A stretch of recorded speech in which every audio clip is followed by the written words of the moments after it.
Well, hello everyone. I hope that you can hear me. This is an extremely unusual experience, but we seem to have lots of people here, and I'm delighted to welcome you all to the online launch of Robin Walter's Living with Trees.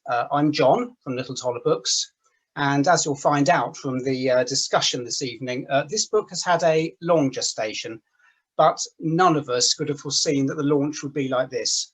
But still, we're delighted that so many of you are able to join us, and I can see from all over the world. We appear to have a really lovely crowd of tree lovers. We have writers, supporters, readers, our friends. So I really hope you enjoy the evening. We're so proud of this book.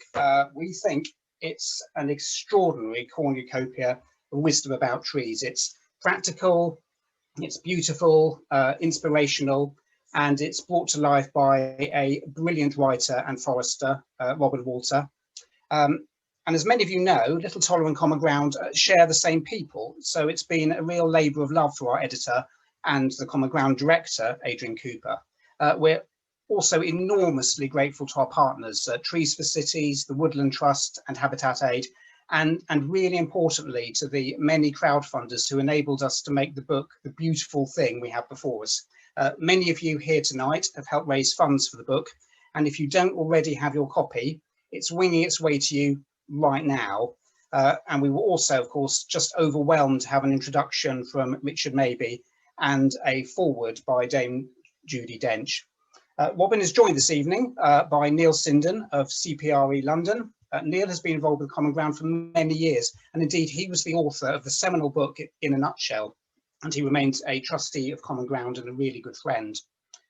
Now, usually at this point in an event, I'd be pointing out where the fire exits were and how you can get a copy signed by the author after the event, but these are different times. So instead, you can ask questions throughout the event using the Q&A button at the bottom of the screen, and we'll put out some towards the end for Robin to answer. We'll be showing a few pages from the book too, if my Zoom skills permit. And in the chat bar, we'll occasionally post some interesting snippets about all things arboreal. You'll note that you've been put on mute right now, which makes it an even stranger experience for the three of us who are kind of virtually on a stage. But that doesn't mean to say there won't be a chance to loudly show your appreciation afterwards. But for now, please do welcome Robin and Neil. Hello, hello. Can you hear me, John? And is Neil there? Neil, are you there? I'm here. Oh, Neil. Good evening, everyone. Right. Well, thank you very much, John. The first thing to do is to break open a bottle of champagne. We may not have a gathering, but we can still have the bubbly. So, hold the glass. Whoa. There we go. Okay. So, congratulations, Robin, and well done. Thanks for that intro, we'll John. be passing these round, obviously, amongst everyone. So, this is my partner, Karen Windhurst, by the way. Cheers. Your book. Common Ground. Thanks for that intro, John, and thanks for the virtual champagne, Robin. It's great to be here to talk to you about this wonderful new book. As we've heard, Living with Trees comes from the Common Ground stable and reconnects with projects that I was involved in when working with Common Ground's founders, Sue Clifford and Angela King, over 30 years ago. So it's particularly pleasing to be able to participate in this event.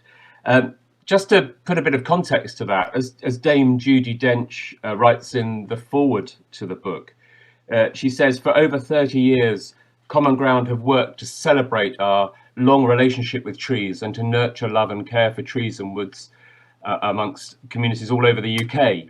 In 1990, Common Ground started Apple Day to celebrate the diversity of our landscapes and ecology, as well as the richness of our culture.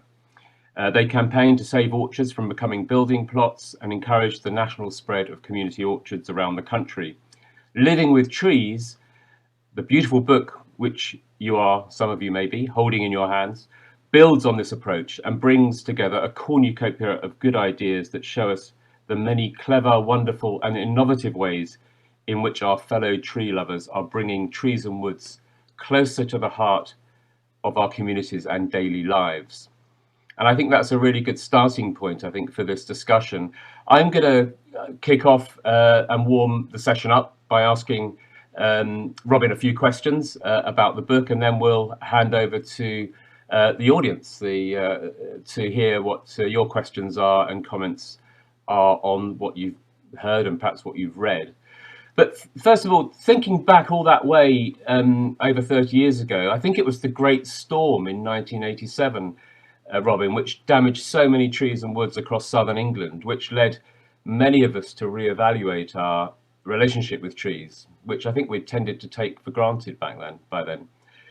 And with that sense of collective bereavement that followed that huge natural episode, I think that was the impetus that informed much of Common Ground's early work on trees. So just to kick off, I'd just like to ask, what were the origins for you of this book? Can you trace it back that far? Why did you want to write a book like this at this point? And can you perhaps explain the approach that you took? Yes, well, as a young aspiring pre-man, I bought my copy of In a Nutshell back in '89 or something like that.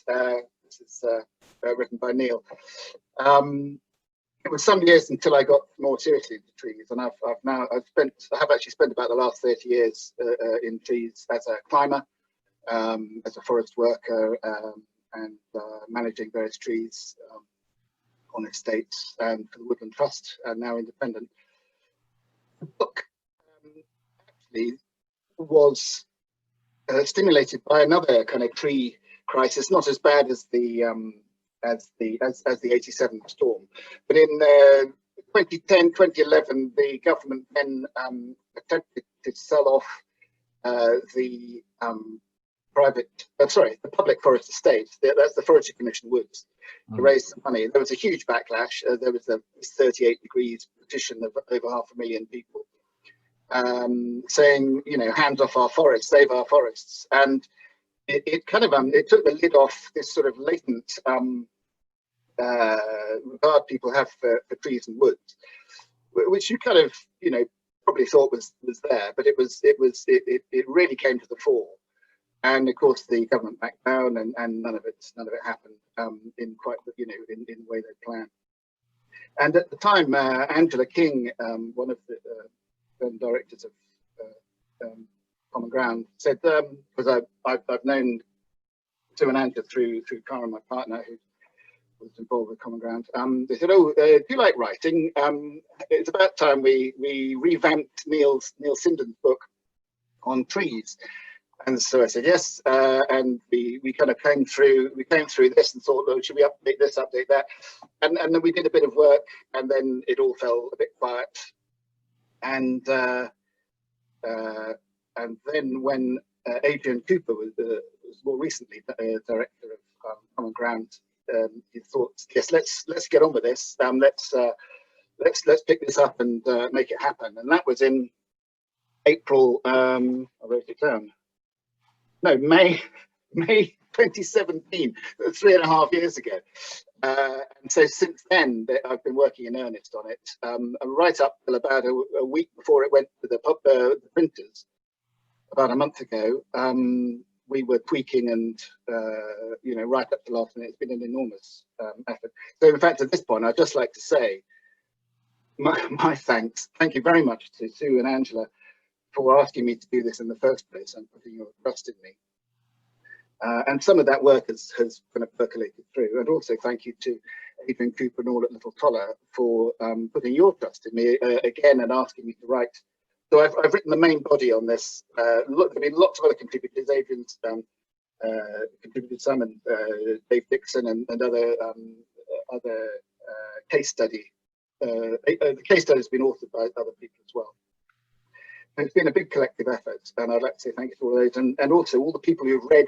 I've had lots of readers. I've sent off chapters here and the whole drafts there, and people have come back to me with oh, what do you mean by this, or that's not right, and so there's been a lot of doing and throwing, and a very long editing process with Adrian at Little Toller as well.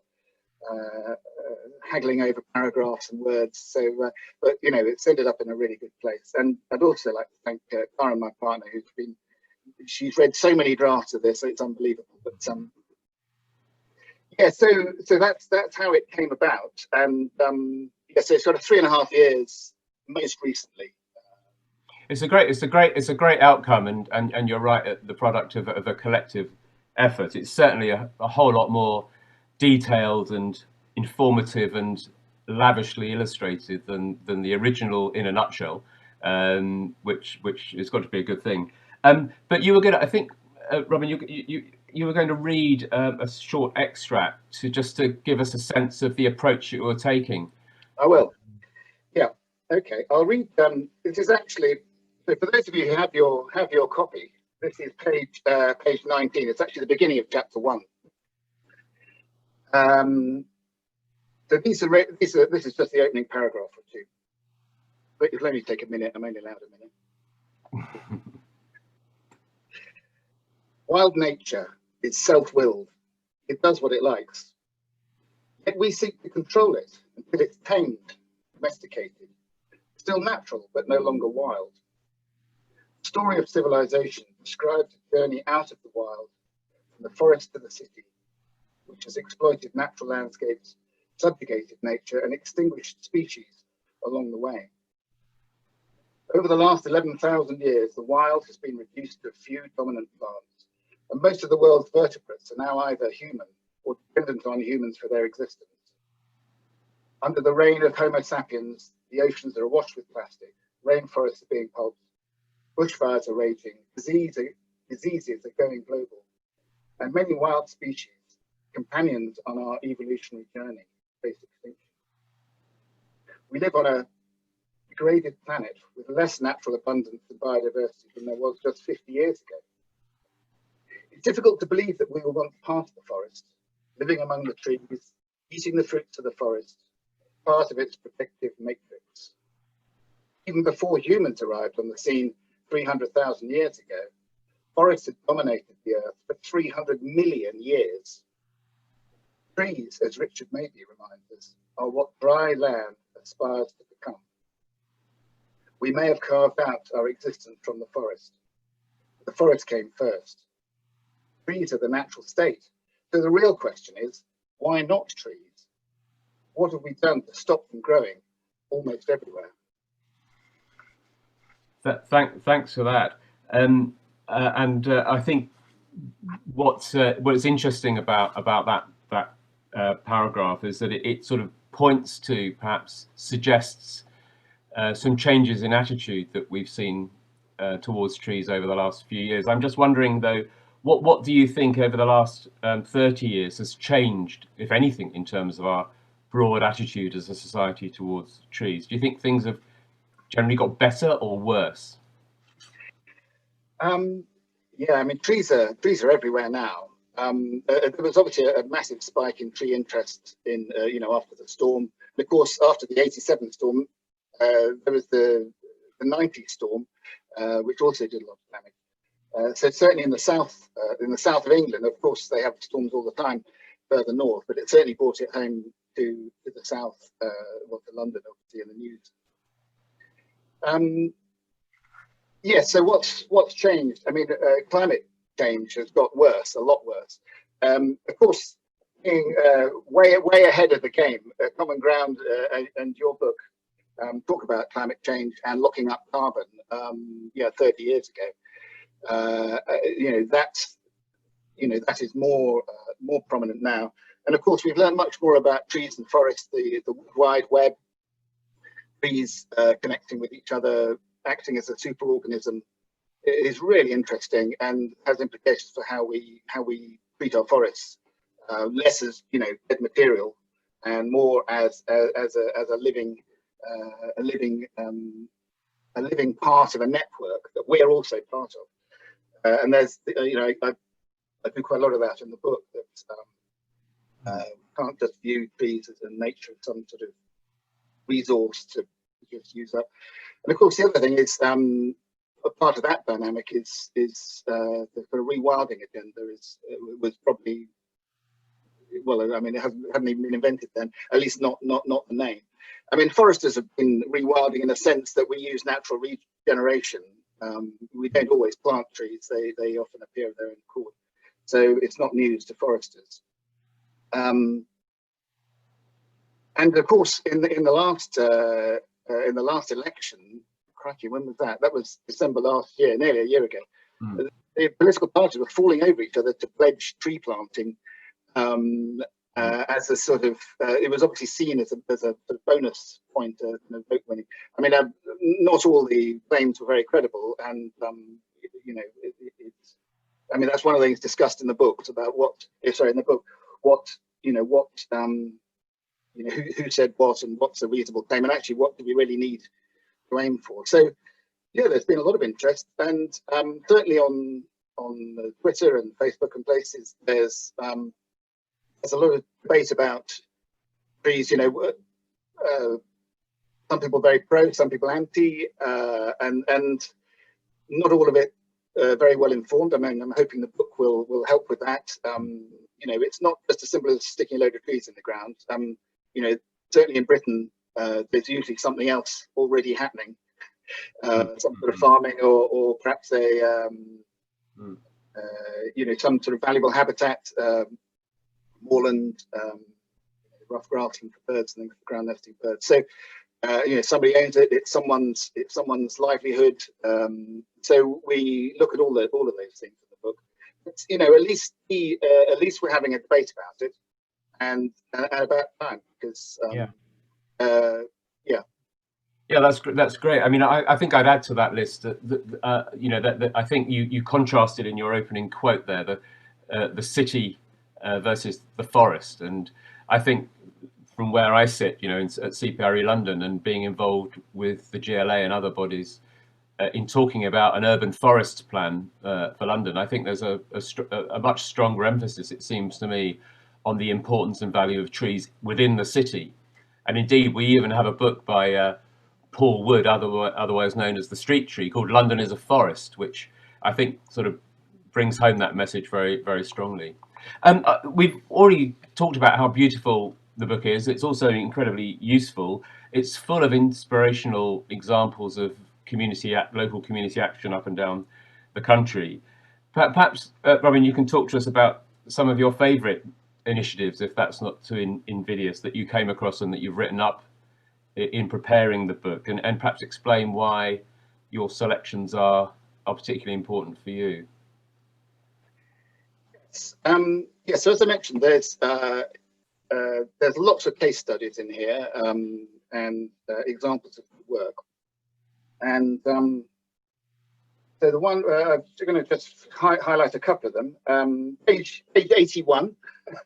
There's for those of you who've got it, there's a case study on Shaftesbury Tree Group. I live in Shaftesbury in North Dorset, and we have a tree group which was actually set up by Sue Clifford and Angela King. Oh, I think John's gonna share. There we go. I was about to hold it up to the camera, but of course you've got it there. Yes, Sue and Angela started the tree group years ago, and in recent years we've started doing tree walks. Now, obviously, this has had to stop during lockdown, but there's a lovely map here. You can see, starting at the town hall, you walk around. You walk around the top of town, and there's some lovely trees. And of course, Shaftesbury's on a hill, so you look out over the Blackmore Vale to the south, and to the north over towards Stourhead. It's a lovely thing. And there's, you know, marked points along the way. So this is a Shaftesbury Tree Group. Sort of look at planning applications. We kind of lobby the council. We lead walks. You know, there's like 50, 60 people on some of these walks around town. Got this lovely illustration map here done by Gary Cook. Many thanks to him. And what else have we been doing? Oh yes, well in this winter we're embarking on a tree planting campaign in the town of Shaftesbury. We prepared a tree plan for the town council, which they really liked. and this winter we're planting trees on council land. So that is basically parks. We'll do road verges next year, I think. But so there's, lots of the parks have lots of trees, but some of them could do with a few more. Some in like formal avenue, some in little clumps, some hedge planting, and some a bit more extensive. We've had to stop that. We were going to be planting already by now, but we've just had to put that on pause because of gathering restrictions. But so there's a case study there of a group of people getting together to sort of look at how they might improve, look after what they've got, and think about how we might have more of the right trees in the right place, and also critically look after them and interest people in the town in terms of looking after them and giving them a drop of water in the summer and things like that. And it's a great example, Robin. What about a more urban? I mean, obviously Shaftesbury is quite urban, but I'm just wondering if you have any examples from a kind of a city perspective that you'd like to share. Yes, well, the most famous city in terms of trees in the last year or so has been Sheffield. Page 65. I love this picture here of perhaps John will post it up. These people locking arms around a tree in Sheffield, while I think there's a contractors there. Sheffield, oh yeah, there we go. Defending the urban forest. They're exactly right. So, for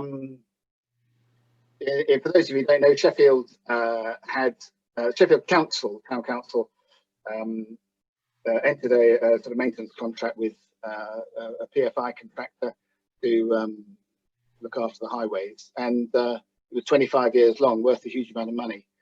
And I think Amy, the contractor, decided that over that course of time, these trees were going to be more trouble than they were worth. So they had a felling program for literally thousands of trees. Sheffield's a very wooded city, and so as the program continued, it hadn't really been very well consulted on.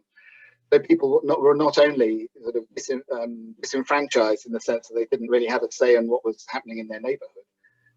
They were also being deforested, and it caused a reaction a bit like the selling off of the Forestry Commission would. People came out and protected their trees, and so some trees obviously were felled, but I think now a lot have had a stay of execution, and yeah, so all credit.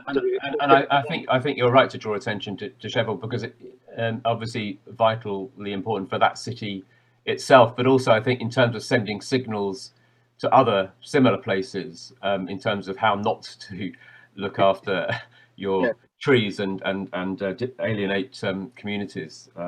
I think a really good case study. I'm just wondering what you think are the main challenges, perhaps building on that. What are the main challenges do you think towards us developing a better relationship with trees in future? Can you kind of summarize your thoughts on the issues that need to be grappled with? Yes, I mean, it's the book looks at trees across all scales, from a single tree in your garden to huge plantations like Kielder Forest, and it looks at the rural and urban, whatever. I mean, towns. Most people live in towns. Over 80% of us live in towns, so that's where most people will encounter trees, and in a sense where they can do. It can be of most benefit in terms of protection from the elements, urban cooling, filtering particles, all that kind of thing, but also improving well-being. Locking up carbon, all of these things. So yes, it's very wide-ranging, and sometimes people in the city don't know much about what's going on in the countryside, and vice versa, and so I'm as guilty of this as anyone, really. So it's good to educate ourselves about about all these things, but in particular trees. It's like what's a productive plantation all about? How does that work? Is that a good thing or a bad thing? And what about trees in towns? I mean, surely they're not very important. Well, actually, they're really important. So I'm just going to read a little bit from chapter 4. Right. It's page 131.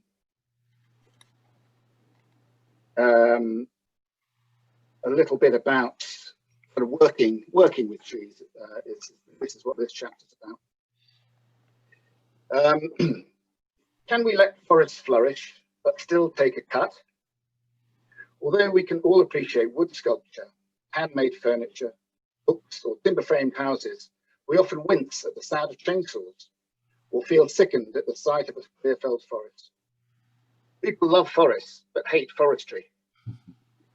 If we're to develop a wood culture in Britain, we do need to embrace a wide range of arboreal experiences, celebrating and promoting trees of all sorts, from the tree at the end of the garden to the community orchard, to the copse down the lane and the plantation on the far horizon.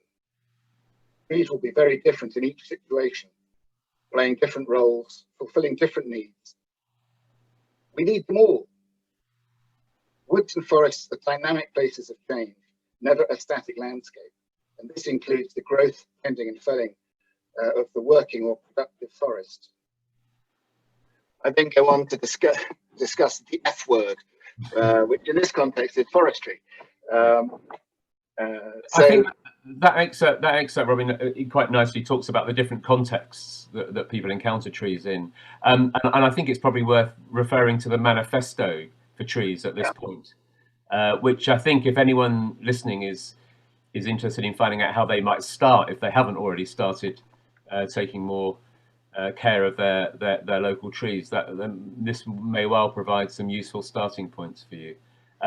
Robin, do you want to say something about how the manifesto has evolved? Yeah, so the manifesto comes right at the beginning of the book, just after the preface, and in fact this was it's just on two sides. This was taken from Neil's earlier book and just updated a bit. In fact, there really wasn't all that much to change. It's basically protecting what we've got and also taking notice of what we've got. I mean, one thing we've noticed walking around town in Shaftesbury is that although people are familiar with walking around town, it's not until you stop and point things out. People say, oh yeah, I've walked down here 100 times. I've never noticed that tree, or I never knew what it was, or I've never seen the flowers, or whatever it is. So it's partly a case of just noticing what's there and then, you know, caring for it. And so there's various things in here. Grow your own trees. That's a nice one. I've potted up many seeds in sort of milk cartons and grown them on a windowsill. Although do bear in mind where you might plant them in the end. So that's worth bearing in mind. There's other don't axe garden trees. If you're lucky enough to own a garden with a tree in it, you look after it. It's tempting to cut things down and get nice sunshine, but I mean you also lose a lot. And if it's, you know, really stick up for trees and your neighbours' trees as well. Tell them how much you like them. Celebrate your trees. That's a nice one. Number 18 in Shaftesbury at the moment. A friend of mine has taken it upon herself to started decorating one of our trees out on Park Walk.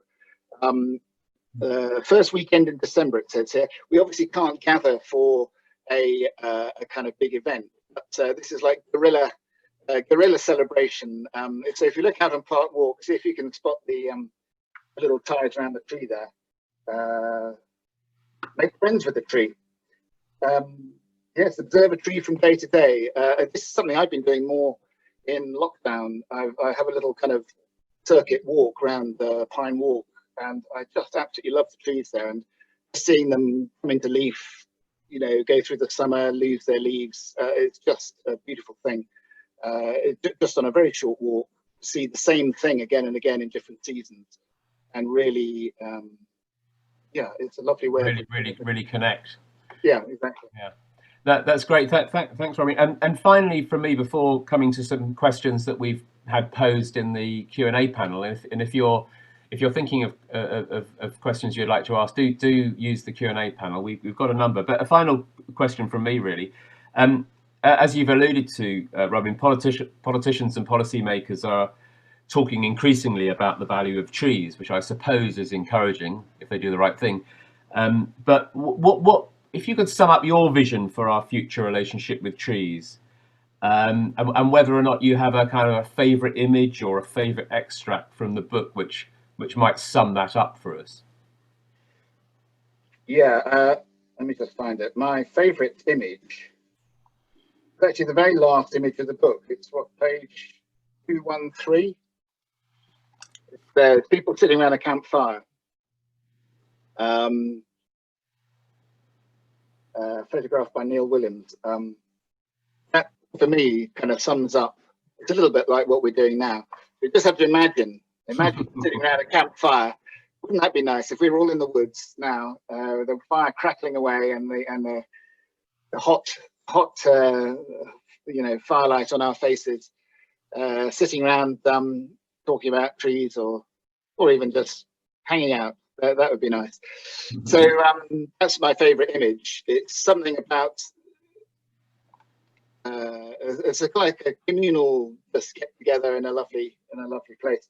So I'm just going to read a little bit about from that last chapter, the beginning of the last chapter, page 175. How's it go?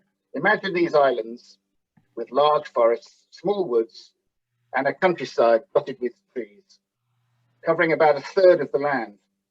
Some of these forests are hard-working and productive, supplying timber for building, carpentry, and heating our homes. Other forests might emerge from the return of wild nature and native trees. Others might be small community woods, gently managed for wildlife and people, or planted to hold back floodwaters. Exhausted farmland could relax and welcome back its protective mantle of trees and scrub. Every wood will make our land that bit more resilient to a turbulent world. All these woods and forests are stitched together by hedgerow corridors, wildflower meadows, floodplains and marshes, which encourage locally distinctive species and new natives. Are we just dreaming? Is this sort of joined up thinking possible nationwide, county by county, region by region? So, Right. So that's what I see. We don't want plantations everywhere. You know, we need to eat, so we can't really have rewilding everywhere. But and there are other land uses are available in the sense of wildflower meadows and heathland and wetland and things. So it's a question of really thinking it through and thinking, well, what's the best possible use of this piece of land at this time, bearing in mind, the challenges of climate change and the ecological emergency, and really kind of trying to, weave as much of the web of life back together as we can, and at the very least stop it unraveling further. So, that's my. Thanks, Robin. That's great, and a really positive note on which to end this bit of the evening. Now it's over to the audience, and we have some great questions in the Q&A. John, I don't know how you want to manage this. Do you want me to try and marshal these questions, or are you going to suggest an alternative way?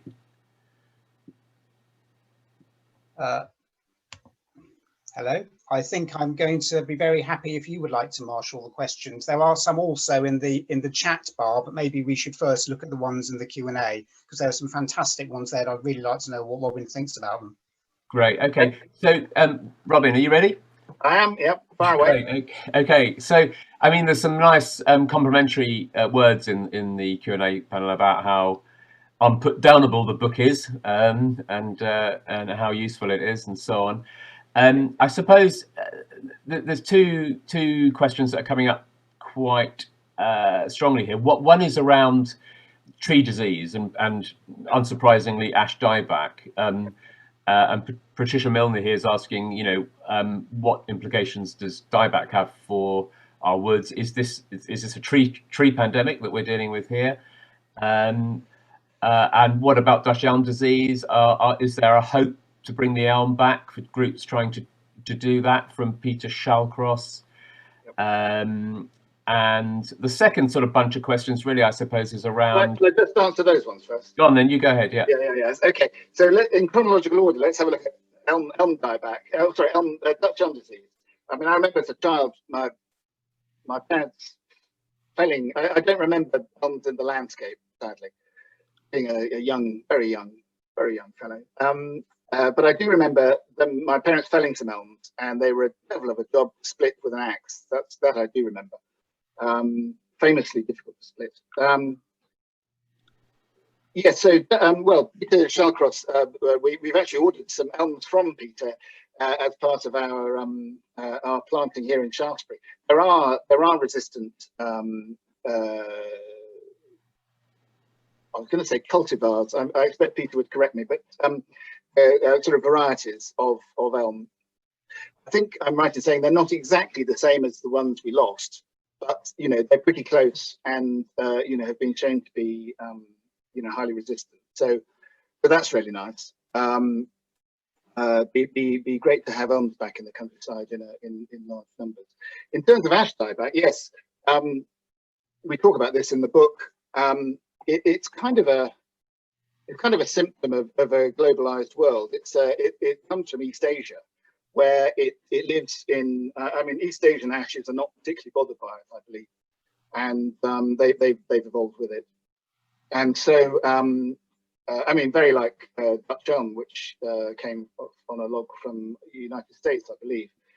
When you take a disease from one continent and put it on another continent, you know, the natives are not resistant. A bit like taking smallpox over to the Americas, you know, decimating native Indian populations.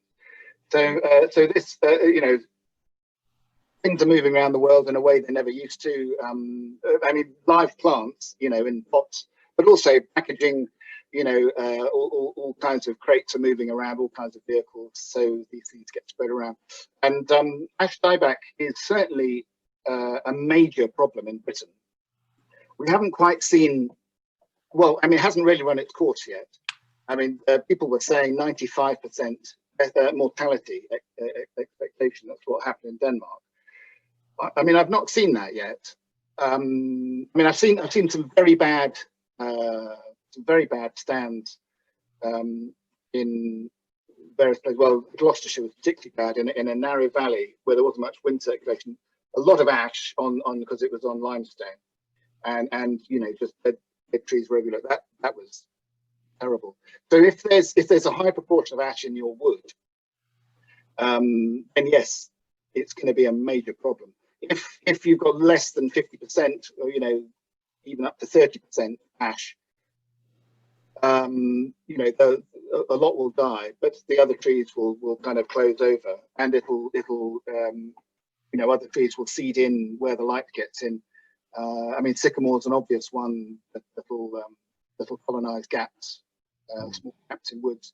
But, I mean, and of course, quite a major problem is where ash are next to roads. That's a real headache for local authorities and private landowners, and also where ash is a sort of iconic tree in the open landscape, in the you know, in Yorkshire, in the Yorkshire Dales, where you know, lots of open grown ash studying the landscape. When they go, it's going to look very bad. So there are certain cases where the loss will be seen very, very strongly. I mean, they have found resistant phenotypes which they're trying to breed. You know, that'll take some time. It won't be as quick as the coronavirus vaccine, but you know, there are clever people working on this. So yeah, it's a real hot issue in forestry at the moment. Yeah, and so coming on to a few other questions. So there's a couple of questions here about the targets for the book, really. So who Kathy Wilson's asking here, who are you most hoping to influence in publishing the book? What sort of actions are you hoping individuals or communities will take having read the book? But I guess that's that's as sort of long as a piece of string. But you might want to say some thoughts about that. Yes, it was quite an issue writing it, actually, because I mean, I guess Common Ground have been producing books. I mean, it's one of the things they've done a lot of over the 30 plus years. Not only tree books, I mean, beautiful books of poetry, books about meadows, England in particular, and then a lot of work on orchards, the community orchard handbook.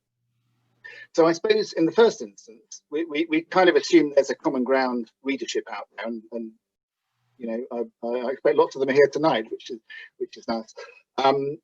So people are interested in the countryside, and you know, our relationship with it, where culture meets nature. I think Sue Clifford once describes it as. So that's one obvious readership. But, you know, that's you know, we want to go broader than that. So it was a bit of a balancing act. Well, I mean, you'll have to tell me if it's accessible. I mean, there's a bit of kind of technical forestry stuff. I mean, I would expect most foresters to know most of this in a technical sense, although there's quite a lot of history there, and you know, some foresters working up the kind of sharp end might not be so familiar with, I don't know, the like health and well-being agenda, and likewise, people who do kind of walking groups in the woods might not know about, I don't know, firewood cooperatives and you know, street trees. So hopefully there's something for everyone. It makes it sound a bit kind of shallow, and it could have been a lot longer. There's a long list of references at the end, and kind of helpful groups and websites. So, and of course, you can always contact me if you want to, if you have a particular question about anything. As I say, I've got.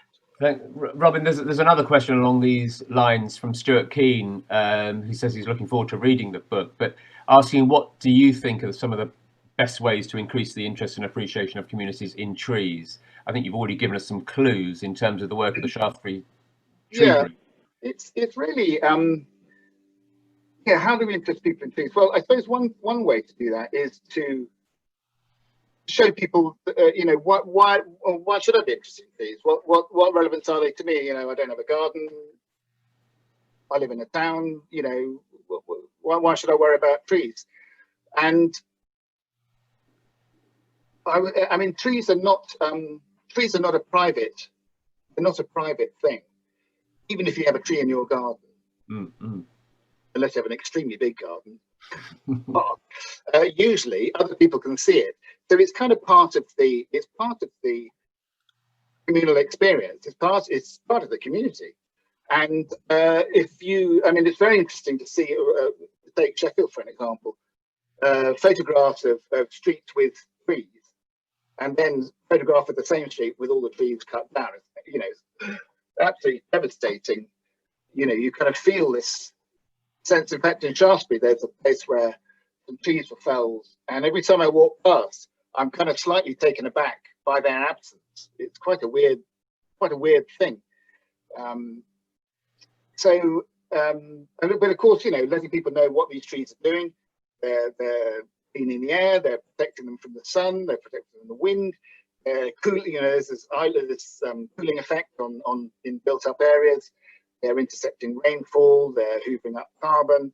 You know, they're doing a whole heap of things, and you know, looking out on, even just looking out on a natural environment is better for your kind of heart rate and stress levels than looking out on concrete and, you know, flyovers. So you know, a lot of people, you know, may not be aware of that. So you know, but they're getting the benefits of all those things. And of course, people have started quantifying this now with ecosystem services, calculating, you know, if you cool a city by 1 degree, you save, you know, so much energy on air conditioners. So you know, I mean, they're kind of fairly. Some of these things are fairly contrived, but you do actually put a number on the benefits, and you know, this seems to appeal. Robin, there's quite a lot of questions coming in now, so we're going to have to be brief to whip through them. A couple on you know, current threats to trees, really. So Sheila Hand is talking about Doncaster Metropolitan Council currently felling street trees right now. What words would you have for the brave band of tree protectors there? And then there's a couple of questions about asking your views on HS2 and the impact that that's having on ancient woodland in its path? Yeah, well, I guess take a leaf out of Sheffield's book. I think that, it's quite well documented. They're called STAG, Sheffield Tree Action Group, I think, Yeah. with a website and everything. I've certainly looked at their website and the Facebook and everything.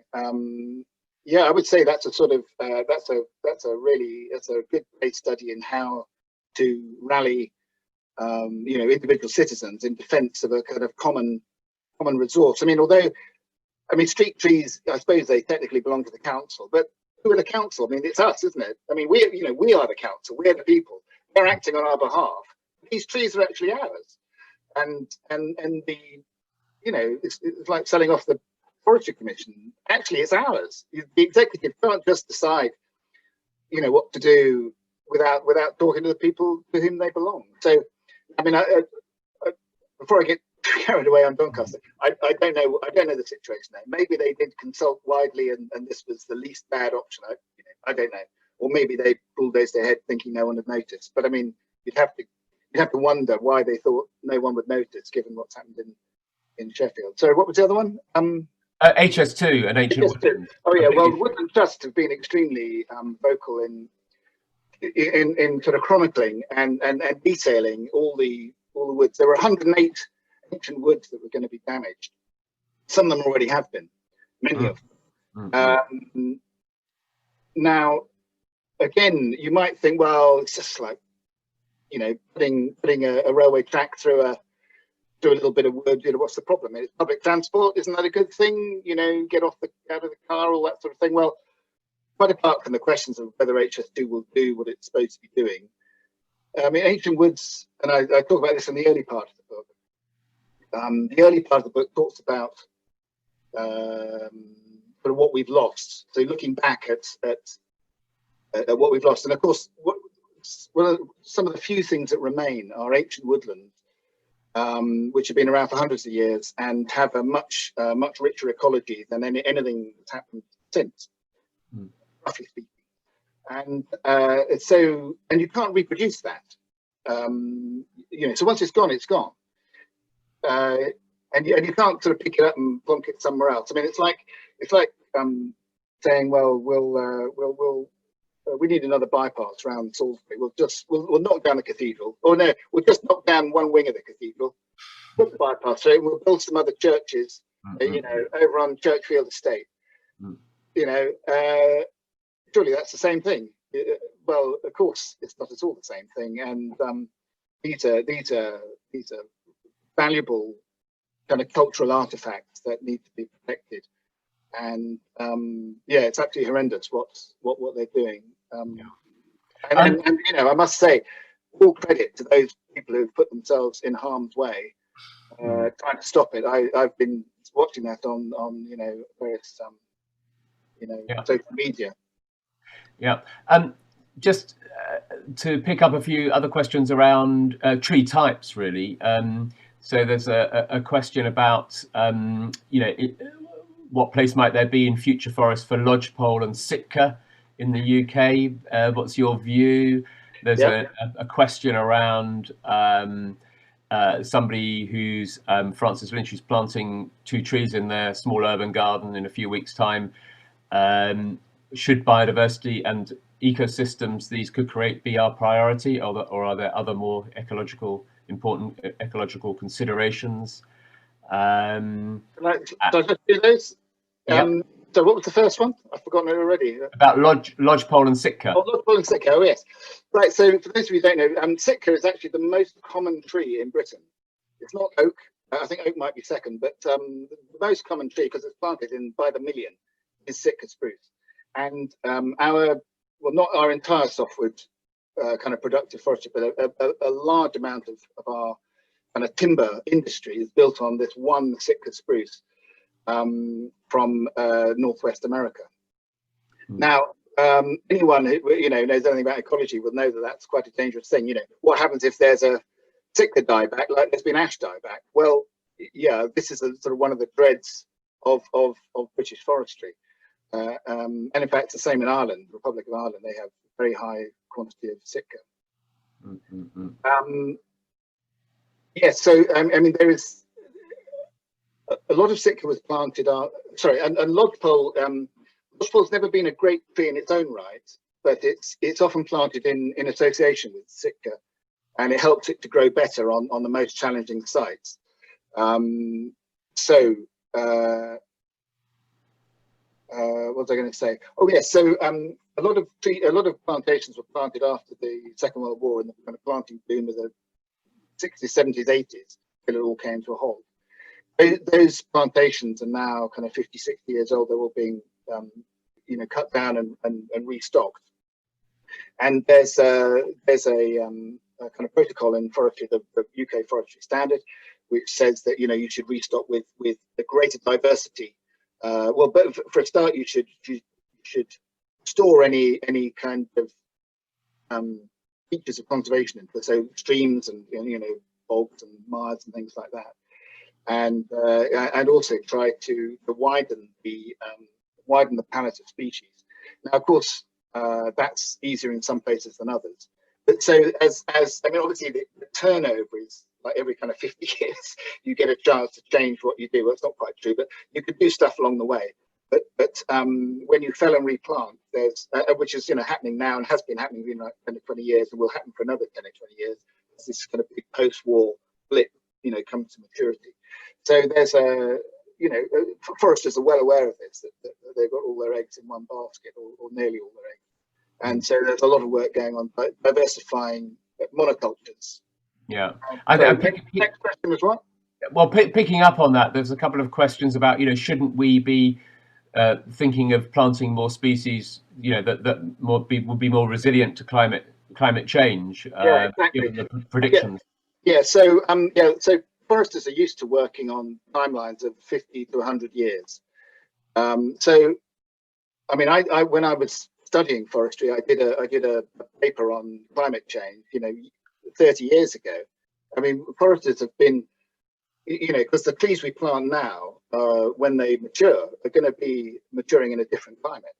And so the Forestry Commission have done a really good decision support system, where you put in your grid reference and the type of land you're planting on, and then under a high emission scenario, you find out that Norway spruce, for example, will be unsuitable for your site because it'll be too dry, and then there's a whole list of species that might be better suited, some of which are not commonly used in forestry.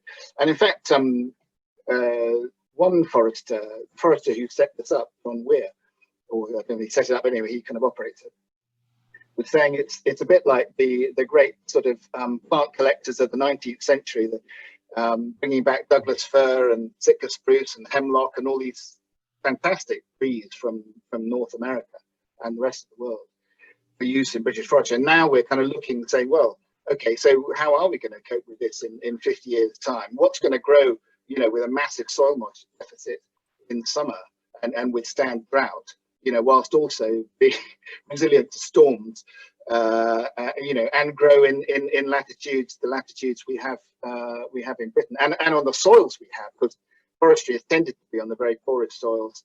That's why we use Sitka, because actually it's the only thing that grows to any great size and value on incredibly poor soils in the highlands, in the uplands. So I just saw a planting plan the other day, actually, where they're planting Japanese red cedar, Cryptomeria japonica, as part of their restocking mix.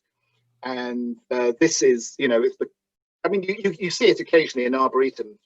You don't see it as a forestry crop. So it's one of those things that's, oh yeah, that's interesting. They're putting in that as a sort of hedging their bets against future climate change. Yeah. Interesting example. I think we've just got time for, sadly, we've got time for just one more question, and I'm trying to select one that's going to kind of leave us feeling very positive about this. Paul Wood actually is asking, I think quite rightly, that trees seem to be having a moment right now, which is fantastic. But how can we sustain that? Is it sustainable? How do you think, Robin, we can build on the current tree moment and ensure that they remain in our consciousness and become even more important in our lives in future? Yeah, that's a really good point. It is a tree moment, and I'm delighted that this book has by chance coincided with that. Yeah, who knows? Maybe, you know, the next election they might be all about something else. Who knows? I mean, I can only imagine that, given the state of the ecological and climate emergency, I just can't see trees going away. Actually, they're not the answer to that. By the way, some people say, "Oh, all you've got to do is plant a zillion trees, Right. and we can carry on as we are." Well, we can't. You know, trees are one part, quite a small part of a much bigger process about energy use. You know, land use, feeding ourselves, all kinds of things, how we live. So I would hope, you know, if anything, I would say they're gonna get more important. There'll be a more informed decision, more informed discussion about trees. And we, I think I mentioned one of those paragraphs I read is about how can we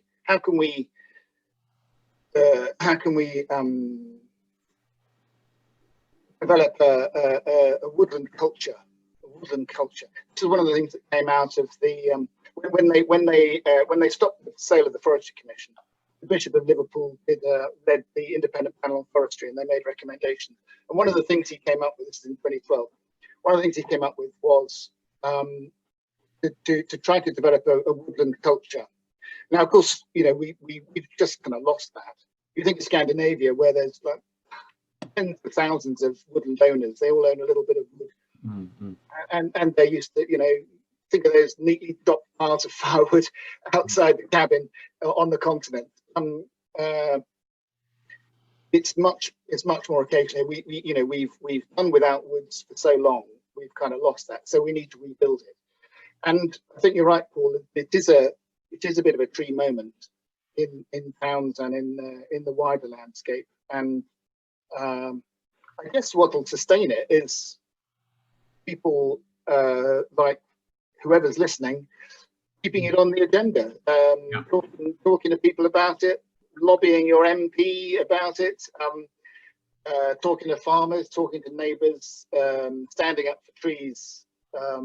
Yeah. So good responses. And I'm just sort of picking up a couple of comments in the Q&A. People have been recommending books, and The Woodlanders by Thomas Hardy, which is very much a book about woodland culture, but also more recently, of course, The Overstory by Richard Powers, which is talking about, I feel like, a wood culture in a very different kind of sense. Both recommended, highly recommended.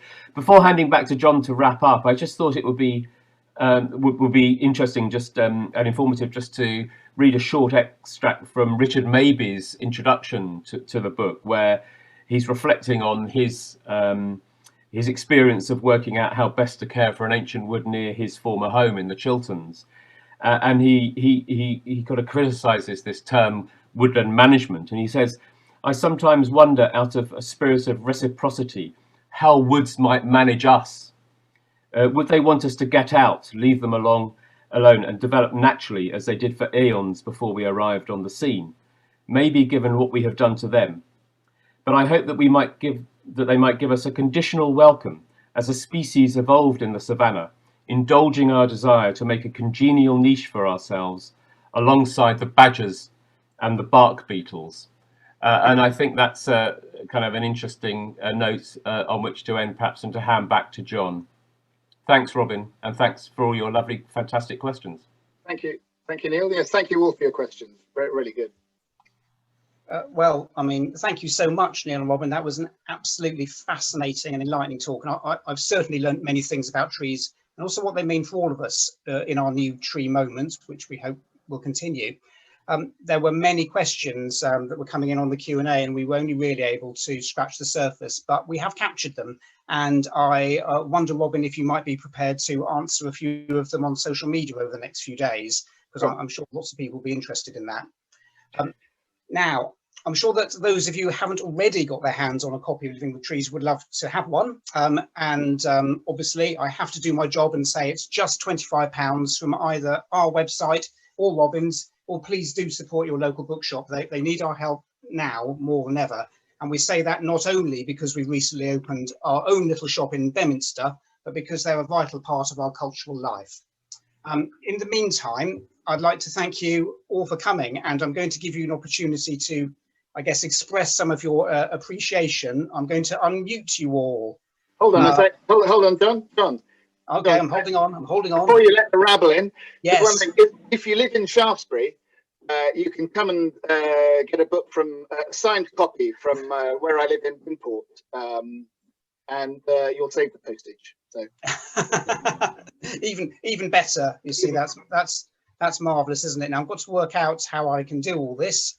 Unmute all. Can I do that? How do I unmute everybody? Maybe I can do this here. I don't know if I can. There's probably a button down here somewhere. Where is it? I don't know. At the bottom, maybe? I have no idea. Perhaps people can unmute themselves. I think I have to let them,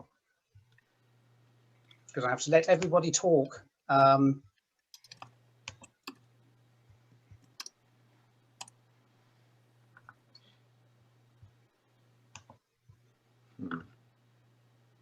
No, that appears not to be an option. I'm sorry about that, but maybe you could show your appreciation in the chat bar, or do yes, people are raising hands, which are nice. So I'm sure you've all enjoyed it. I hope you really have. It's been an absolute pleasure to have so many people here, and yeah, people are saying it's special, and thank you to everybody. So that's very lovely. And so, John, you're going to capture all this chat and put it somewhere, are you?